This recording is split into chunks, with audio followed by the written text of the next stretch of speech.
గురుభ్యో నమః. హరి ఓం. ఎందరో మహానుభావులు అందరికీ నా నమస్కారాలు. వాస్తు వాస్తవం, జ్యోతిష్యం నిజం అనేటువంటి నినాదంతో మనం ముందుకు వెళుతూ ఉన్నాం.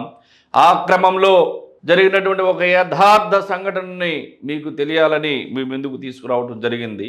ఈరోజు ఏమిటంటే, తండ్రిని కోల్పోయి ఇద్దరు పిల్లలు, భార్య దిక్కు మొక్కు లేకుండా ఏం జరిగిందో తెలియక బాధపడుతున్నారు. అంటే గతంలో వాస్తు అంటే ఏంటో నమ్మనటువంటి ఒక వ్యక్తి, లేదా వాస్తు అంటే ఏంటో తెలియనటువంటి ఒక వ్యక్తి ఎందుకో సడన్గా నేను ఉంటున్నటువంటి ఇంటిని ఎవరికైనా సరే సిద్ధాంతికి చూపించాలి అని ఆలోచన రాగా, వారి మిత్రులు ఎవరో ఆయనకి ఒక సలహా ఇచ్చారు. ఫలానా మోహనకృష్ణ, సూర్యగంగా, నాగేశ్వరరావు గారు సిద్ధాంతి గారు ఉన్నారు. 45 సంవత్సరాల స్వీయ అనుభవ వాస్తు గ్రహీత, వాస్తు కరతలామలక, వాస్తు ప్రవీణ, వీధిపోట్ల సామ్రాట్, వాస్తు కరతలామలక మా నాన్నగారు దగ్గరికి వచ్చి చెప్పగా, మా నాన్నగారు నేను ఇద్దరం కూడా వెళ్ళి ఆ గృహాన్ని విజిట్ చేసి ఆ గృహానికి సంబంధించి వాస్తు ప్రకారం మార్పులు చేర్పులు చేయగా ఆ కుటుంబం పచ్చగా అభివృద్ధి చెందింది. వారి కుమారునికి వివాహమైంది, వారి కుమారునికి గవర్నమెంట్ ఉద్యోగం వచ్చింది.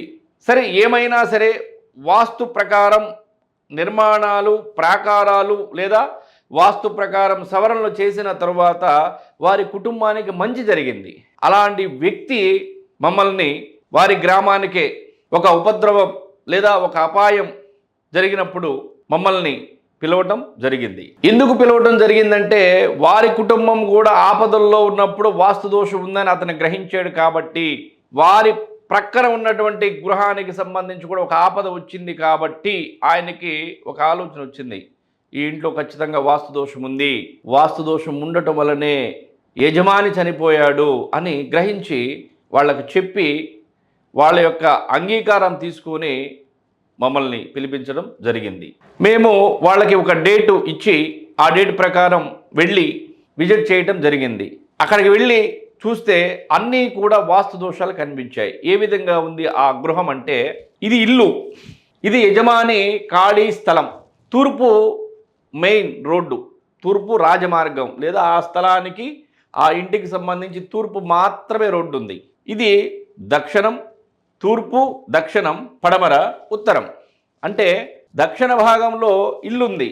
అంటే 2 బెడ్రూములు, ఒక హాలు, ఒక కిచెను, ల్యాండింగు, ఇదంతా ఎల్లుడి, ఫోర్ట్కో ఎల్లుడి. వీళ్ళు చేసినటువంటి తప్పు ఏమిటంటే, ముందు ఈ గృహము ఆయం ప్రకారం నిర్మాణం చేయలే. స్థలం ఉందని చెప్పని తూర్పు ఖాళీ వదిలి ఉత్తరం ఖాళీ వదిలి నిర్మాణం చేశారు.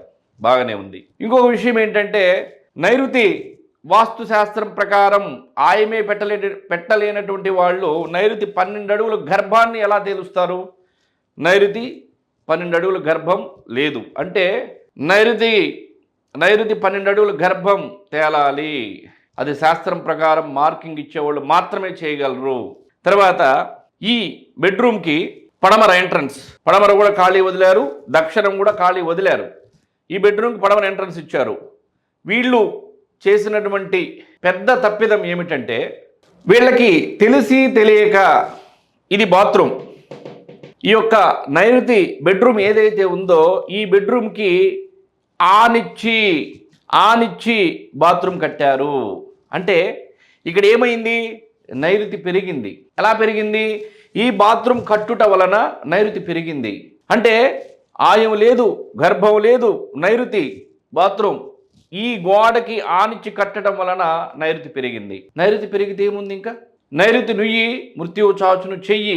అట్లాగే ఈ స్థలంలో, ఉత్తర స్థలంలో ఉన్నటువంటి ఖాళీ స్థలంలో, అంటే వాళ్ళు ఏమనుకున్నారు? ఈ స్థలానికి వాయువు ఏమనుకున్నారు, కానీ దేనికి ప్రహరీ ఉంది, దేనికి ప్రహరీ ఉంది. అప్పుడు స్థలం సపరేట్ అయింది. ఈ స్థలానికి సంబంధించి నైరుతిలో సెప్టిక్ ట్యాంక్ పెట్టారు. ఈ నైరుతిలో సెప్టిక్ ట్యాంక్ పెట్టి ఈ బాత్రూమ్ నుండి కనెక్షన్ ఇచ్చారు. ఒక మనిషికి కరెంటు షాక్ తగిలినప్పుడు ఇంకొక మనిషి వెళ్ళి ఆ మనిషిని పట్టుకున్న ఆ మనిషికి కూడా కరెంటు షాక్ తగులుతుంది అనేటువంటిది ఎంత నిజమో, ఈ స్థలానికి నైరుతిలో నువ్వు పెట్టారు, నైరుతిలో గుంట పెట్టారు. ఇక్కడ ఇంటికి నైరుతిని ఆనిచ్చి బాత్రూమ్ కట్టడం వల్ల నైరుతి పెరిగింది. నైరుతి నుయ్యి మృత్యువు చాచును చెయ్యి. అలాగే ఈశాన్యం జననాన్ని కోరితే నైరుతి మరణాన్ని కోరుతుంది. ఎప్పుడు? నైరుతి దోషం ఉన్నప్పుడు.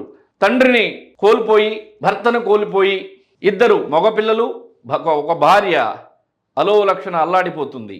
నైరుతి దోషం నిజంగానే ప్రాణాలు తీస్తుంది అనేటువంటి దానికి ఈ గృహం, ఈ వాస్తు దోషం కారణమని మీరందరూ గ్రహించాల్సినటువంటి అవసరం ఎంతైనా ఉంది.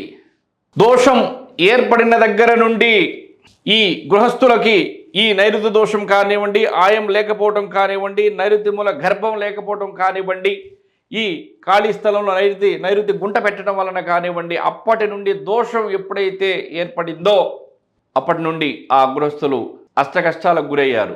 కాబట్టి వాస్తు దోషం చూపిస్తే కనిపించేది కాదు, చెబితే అర్థమయ్యేది కాదు. శాస్త్రం తెలిసిన వారిని, మీకు తెలియకపోతే శాస్త్రం తెలిసిన వారిని అడిగి సలహాలు తీసుకొని నిర్మాణాలు చేయాలి.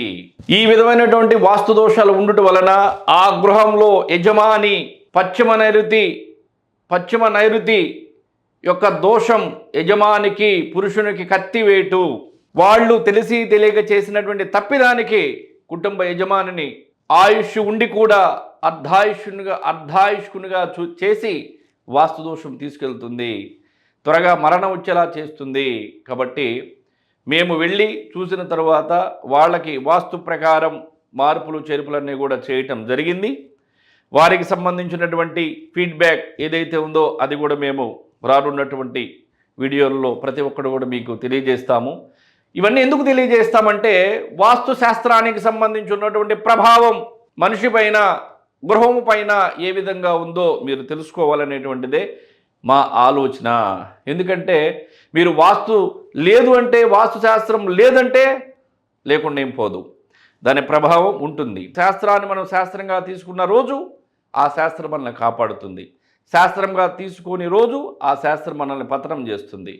కాబట్టి నైరుతి దోషం ఉన్నప్పుడు ఈ విధంగా మీకు ఎందుకు చెప్తున్నానంటే మీకు అర్థమవడం కోసం చెప్తున్నాను క్లియర్గా. ఇలాంటి దోషాలు గనక, నైరుతి గనక, ఇలా కట్టడాలు గనక మీకు ఉన్నట్లయితే, నైరుతిలో గనక సెప్టిక్ ట్యాంకులు, వాటర్ ట్యాంకులు, ఏదైనా గుంటలు ఉన్నట్లయితే మీరు మార్చుకోవాల్సినదిగా మా మనవి. అందరికీ కూడా వాస్తుకు సంబంధించినటువంటి సందేహాలు ఏవైనా కూడా కావాలి అంటే మా ఛానల్ని వీక్షించండి. మీకు వాస్తు దోషాలు కనుక ఉంటే వాటికి సంబంధించి మాకు కింద కనిపిస్తున్నటువంటి నెంబర్కి వాట్సాప్ చేయండి. వాట్సాప్ చేస్తే ఆ యొక్క దోషాన్ని 10 మందికి మేము తెలియజేస్తాము. తద్వారా మిగిలినటువంటి వారు కూడా దోషాల నుండి బయటపడుటకు అవకాశం ఉంటుంది. సర్వే జన సుఖినో భవంతు. నమస్కారం.